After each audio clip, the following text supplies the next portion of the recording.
We'll take first question on the left side here, fourth row. Right, Rick. Guilherme Giovannoni from ESPN Brazil. You have been in the 2011 finals as an underdog, and you guys won. How do you think that experience can help you through these finals, and how to pass that to your players? Yeah, Oklahoma City's a great team,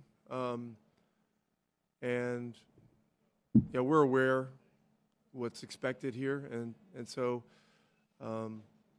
we've got a lot of work cut out for us. A lot of our guys have been through a lot of situations where they've been underdogs in the past, and it's simply going to come down to us being able to play our game at the best possible level. We're going to need to take care of the ball because these guys turn people over at a historic rate, and we're going to have to make some shots. Joe, up here in the front. Hey, Rick. There's been some discussion this week about this being a small market finals, and the Thunder were just up there, said some really cool stuff about what it's like to play here. You've had this long career and lived and worked in massive markets and small markets. What do you find is the charm of coaching and working in Indianapolis? You know, a lot of people talk about great places to live. When you have a good situation, you're working with great people, and your team is good, that's a great place to live. You know, and small market, big market, you know, it doesn't matter. I have such great respect for what Oklahoma is building here. I know Mark Daignault pretty well, and Sam Presti and I go way back. You know, I was invited to San Antonio's training camp in the fall of 2000 when I was headed into a year where I was going to take a year away, and ended up doing broadcasting stuff. But Sam Presti was an intern for the Spurs at that time. And I remember, you know, he is from the Boston area, so he had grown up a Celtics fan. So he actually remembered when I played, which was miraculous to me. It seemed like he was probably way too young for that. But we had a couple of dinners together, and you know, he asked me, you know, what can I do? I gotta somehow get a job out of this. I said, well, just become a guy that they can't live without. And Sam is a great demonstration of resourcefulness and you know, wherewithal and stuff like that. And he's forged himself a great career. He and Kevin Pritchard are two of the best franchise builders around. And so this series really should celebrate those two guys and their staffs and what they've done. But as far as the markets, you know, I understand that there would be concern for, you know, how many people would watch because they're smaller markets. But if we're celebrating the game and we're putting game above all, which was one of the things that Adam Silver said when he became commissioner, then it really shouldn't matter. You know, it really shouldn't matter. And so I know that we're going to do our very best to represent our city, our state, at the best possible level. You know, Thunder will do the same. But this really, hopefully, is about the quality of the games, and you know, we got our work cut out for us there. On your right, second row, Tim. Tim Reynolds, AP. Rick, if I may ask you to put your NBCA hat on, what was your reaction yesterday when you heard about Tom? Yeah,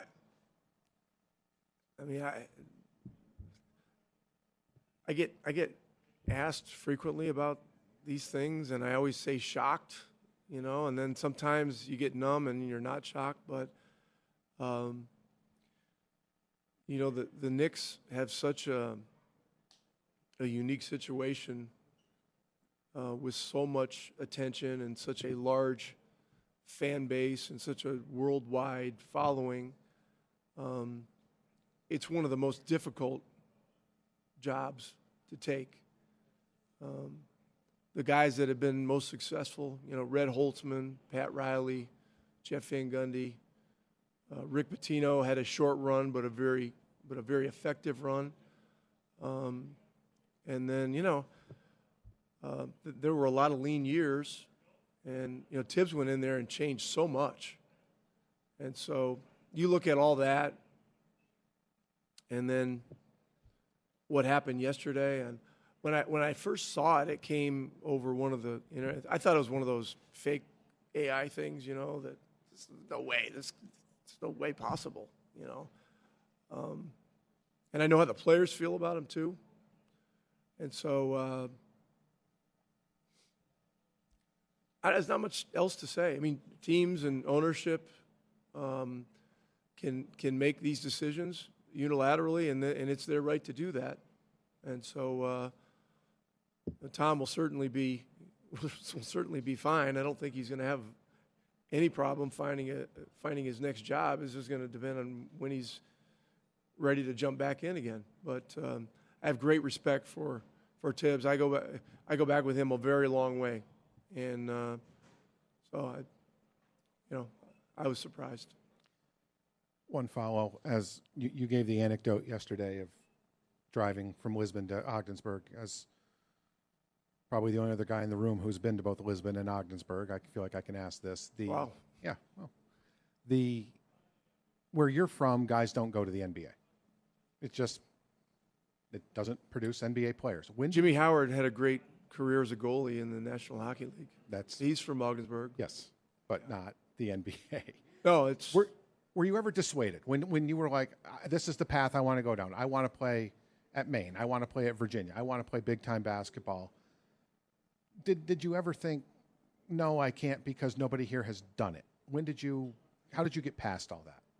Well, one of my best friends growing up was a guy named Hal Cohen who played at Syracuse University, and he was the greatest player to ever come out of the North Country. He was 2 years ahead of me in high school, and he got a scholarship to Syracuse University. So he got a scholarship to a big-time basketball program, and I grew up playing with him all the time, competing, and it was one of the reasons that I ended up having a chance to get a Division I scholarship. I had to go to prep school to do it. I went to Worcester Academy for a year. University of Maine was my only Division I offer. Went there for 2 years, and then through a series of connections and relationships, was able to transfer to University of Virginia and play with Ralph Sampson for a year, and that changed my life forever. And had great coaching and a lot of things that were very fortunate, and ended up getting drafted by Boston in a round that no longer exists in the draft, and so a lot of things fell my way, but I worked hard too, but seeing Hal Cohen do that was something that gave a lot of people, a lot of guys in the North Country, a lot more belief about being able to go to higher levels, not just in basketball but other sports. And I think Jimmy Howard would be another example of that. Time for a last question. Tanya in the back. Tanya Ganguly, New York Times. There's so much discussion about who's the next face of the league. I've even seen it phrased as like an existential question for the league after Steph and LeBron retire. What happens? I was wondering what you think about to what degree that is imperative for the league, for the health of the league. Like, do there have to be a couple of guys that sort of the whole ecosystem revolves around? Well, I having been drafted in 1984 in the midst of the Bird Magic explosion of the NBA, I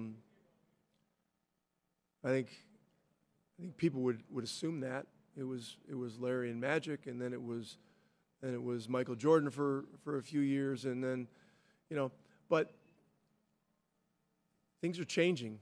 The roster construction seems to be evolving in a slightly different direction, if not a pretty significantly different direction. And it's possible that, you know, there are always going to be stars, but identifying with teams may become more of a significant thing than just the star aspect of it. You know, we'll have to see. It's such a dynamic business, and it's so quickly changing, and it can change on a moment in a moment, much like a playoff series can. But I just think the league is so healthy right now because there are so many great young players that have personality, that are such great promoters of the game simply by virtue of how they play the game, you know, with their joy, with their love. It's moving away from an isolation league to really more of a team type game. Oklahoma plays that way. We try to play that way, and so time will tell. But LeBron James and Steph Curry, I mean, those guys are still they're still the gold standard, really. I mean, they're still it, and those guys have been absolutely beyond belief. Thank you, Coach.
We'll take first question, second row here in the front. Jordan Davis with Oklahoman. Tyrese, first, it's kind of a two-part question. First off, how does it feel to actually finally be here at the NBA Finals? And then secondly, can you just detail the last 24 hours with you? I know that, the plane got diverted from Tulsa because of the tornado. Just what was your reaction to that? No, I'm excited to be here. Obviously, the finals is a very special thing and something I've wanted to be a part of, my whole life. And so to be here means the world. And I'm just, taking it all in, soaking it all in, and really excited, for this moment. As far as yesterday, we took off, and I slept the whole plane ride, which I don't normally do. And we landed, and I was ready to get up, and they said we were in Tulsa.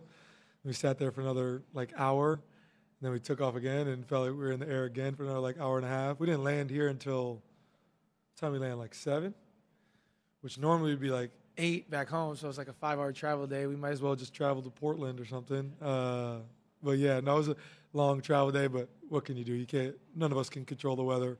There's worse problems in life. We'll be fine. Jeff on the right side. Jeff Zilgate, USA Today.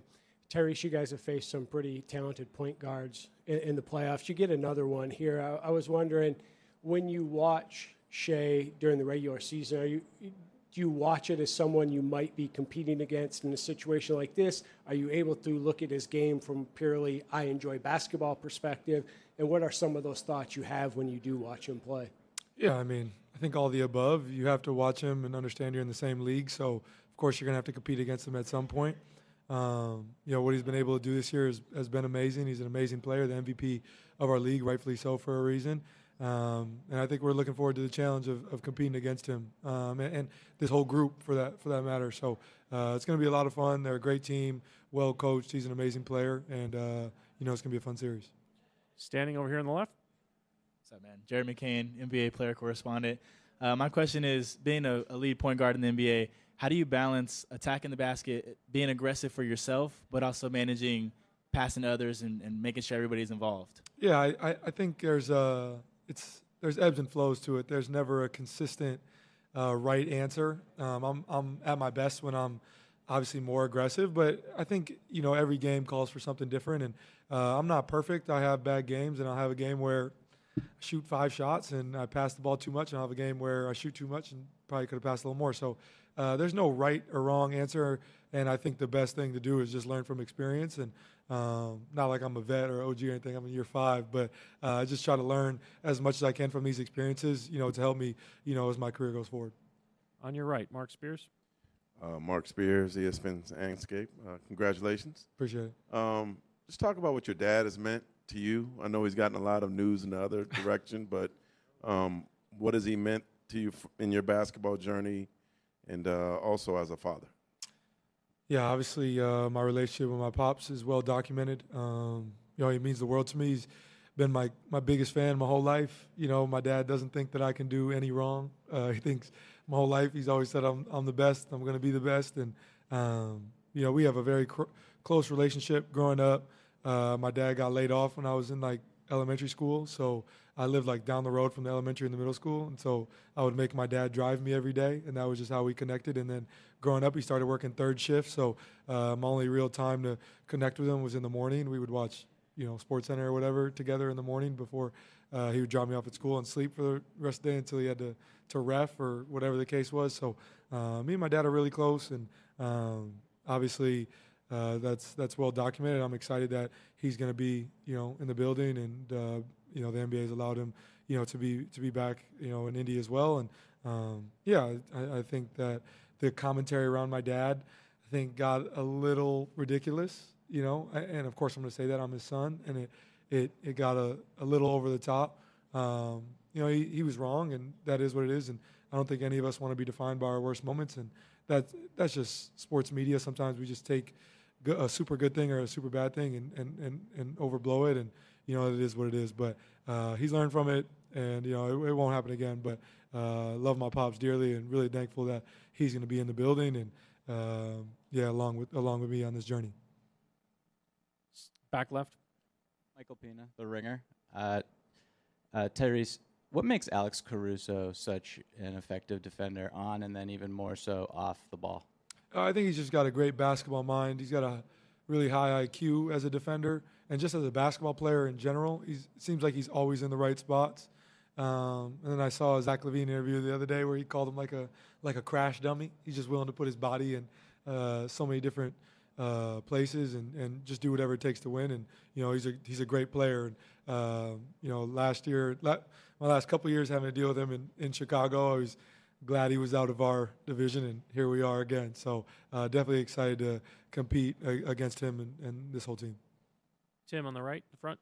Tim Reynolds with the AP. Tyrese, congrats on getting here. Appreciate it. When or if did you stop being fueled by doubters? You were passed up a few times in the draft, obviously, and was it getting the second contract, Olympic gold medal? Like, has there been a moment where you're like, okay, I no longer have to be fueled by this stuff, or in some way is that still a driving force for you? No, I've never stopped. It'll never stop. That's just I think that's part of my drive. Obviously, I want to be the best. I want to be, I want to be great. I want to squeeze every ounce of God-given ability that I have to be the best player I can be.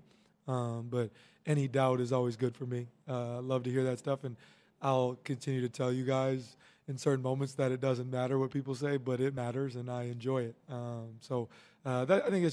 I think the greats try to find, external motivation as much as they can, and that's something that's always worked for me. It doesn't I understand what you're saying. It doesn't solidify who I am. I know who I am. I don't need anybody to tell me who I am or who I am as a player or a person. I'm grounded in myself, and I think a lot of that is through, the Lord and Jesus and knowing who I am. But I think that extra doubt, that extra fuel always helps. Over here, third row, center. Deportes en Línea, Dominican Republic. What can you remember playing alongside Chris Duarte? Great teammate of mine. Loved playing alongside him. A guy that I still have a relationship with to this day. And when I got traded here, he was a big part of helping me in my transition here. So, I got a lot of love for CD and his fam. Vince? Tyrese, right in the middle. Vince Gould, Yahoo Sports. Congrats on getting here. The two best teams with the best record since January 1st has been you guys in Oklahoma City, yet there's this decided advantage people see Oklahoma City having. You're one of the biggest underdogs in recent NBA Finals history. How do you see that? How do you take that? Do you see it that way? Do you see Oklahoma City being this great team that you're going to have to upset? How do you view this series basically from 30,000 feet? Yeah, they're a great team. They're historically great on both sides of the ball. They have the MVP. There's so many different things that you could name down the list of why they are so great at what they do and why they're such a great team. And, we know that this is a great team. And I wouldn't want to, if we were to win a championship, I don't want to win any other way. I don't want to go around or go over. I want to go through. You want to go through the best team. You want to go through the best challenge. So this is the best challenge, and this is the best team in the NBA. It's been the best team in the NBA all year, and they're well coached. They just do everything so well. So there's no shortcuts to beating this team. And we know the odds are stacked against us, but it is what it is. We want to be here. We want to play against the best, and this is the best. So we're looking forward to the challenge as a group. Joe, final question right here. Hey, Ty. You've talked about this before. Maybe it was when you signed your extension. But being from Oshkosh and then going through Ames, and now you're in Indianapolis, which is a small market. And you know that small market has been kind of a discussion this week. I guess within that light, can you describe, the charm or what you like about playing in Indianapolis? Well, yeah, I'm from Oshkosh, Wisconsin. Town of like 70,000 people. There's nothing to do. I didn't have anything to do growing up. I stayed in the house or went to the local YMCA to play basketball, or went to the high school to play, or went to my park at Oakland Elementary, or whatever the case was. There wasn't a ton to do. So I just think in my life, I really feel like right now in my life, I'm not talking about basketball, but in the off season or whatever, I think I could live anywhere and be just fine. As long as I got my dog, my video game, and a court, I'll be fine. So I just feel like being in Indy, it's a great place for me. And it's Indy is a much bigger place than I'm even accustomed to. And I know people say it's a small market or whatever the case is, but I'm not like I didn't grow up somewhere where it was much bigger, have more to do. So I love being in Indy. Indy's been a great place for me and my family. My whole family lives there now, so we love being there. It's a lot of fun for me. I don't need like the glitz and glamour of a large city or anything. I really like the I think maybe like hometown, like small town feel from our fans, right? Like I think OKC can relate to that as well. Like our home court advantages are different because people are really passionate about our teams, and their parents were passionate about the team, and their parents before that were passionate about the team. So I think that's like a different type of home court advantage or a different type of fan than like a bigger city, if that makes sense. So that's why I enjoy being a part of it, and why I want to be a part of it, for the rest of my career. I really enjoy, being a Pacer. Thank you, Tyrese. Pascal's coming right up.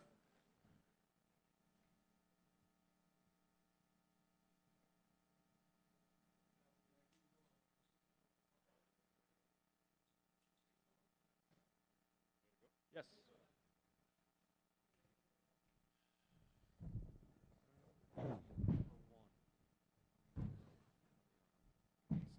We'll take first question up here in the front. Hey, Pascal, how's it going? Hello. Scott Kamsel from The Score. Obviously, this will be finals appearance number 2 for you. I was curious if you see any similarities between the 2019 Raptors team and the current Pacers team you're on. I feel like I've been asked this question a lot. I think you got to be a great team to get to the finals. I think it's 2 great teams. Obviously different in a lot of ways, but also just some similarities in terms of just like playing the game the right way, having some level of defense, which ultimately gets to winning, and I think a mix of veterans and also young players, which I thought we had also back in 2019. So it's different in a lot of ways, but also some similarities. Michael here in the front. Michael Grange from Sportsnet, and a little bit on that theme. First of all, congratulations on that Eastern Conference Finals award. You were one of the young guys. Now you're a vet, and maybe do you find yourself kind of drawing on some of the experiences you had alongside Kawhi or alongside Kyle, just as the playoffs get deeper and deeper? Do some of those lessons resonate even more than they used to? Yeah, no, for sure. And I think one of the things for me I learned, just from those guys is like no matter what, we just always felt like we had a chance. And when we got down, we're down 0-2 against Milwaukee. Like we've had series where it was really tough, and we had to go in Philly and win games on the road, and I think all those experiences kind of definitely stays with me, and trying to transfer that spirit to my team in terms of being down or whatever in the game or whatever happens, just always playing the right way and understanding that you always have a chance. So that's something I probably say I learned from those guys for sure. Fifth row on the right. Myron Patton, OKC Sports Radio. You guys got off to a slow start this season, 10-15, but at the beginning of the year really turned things around. What led to the big turnaround, and what are those things you think will help you in this series? No, I thought obviously starting the year we didn't start the way we wanted to. We had a lot of guys in and out of the lineups, some injuries, some things, and I just thought we stuck to the plan. We just continued to be ourselves, and when we had everyone back healthy, we just started playing good basketball, playing together, defense improved, and just a lot of things that you need as a team to be able to be successful. So I thought we started rocky, but we just stayed steady and just kept being ourselves, and eventually we got better. Esper Heaney for NBA Daily.